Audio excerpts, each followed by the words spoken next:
Kuna changamoto ya kuficha mambo kwenye jamii.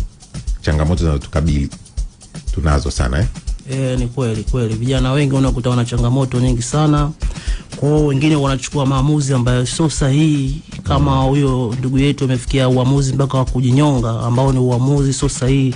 Labda akimshirikisha mzazi wake tatizo linalomsumbua, nadhani mzazi wake angempa ushauri mzuri na asingefikia hatua ya kujifikia kwa mpaka kujinyonga.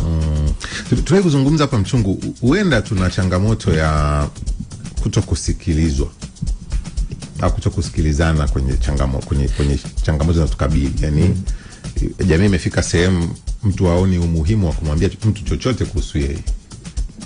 Yani mimi nikiwa na shida nikiangalia familia, nikiangalia huko na nikiwaambia watanisema tu bwana nikaushe nisiseme bwana nikaze. Hiyo changamoto inawezekana pia ndio ni miongoni mwa sababu za watu kujinyonga. Yes, watu wengi wamekuwa wana vitu moyoni. Hawataki kuviachilia kwa watu wengine, na moja ya njia ya kuwa na relief, yani kutoa, unasema waswali kutoa nyongo. Ni lazima yale mambo ambayo kimsingi na yanakusumbua au yanakusibu uwezi kumwambia mtu mwingine.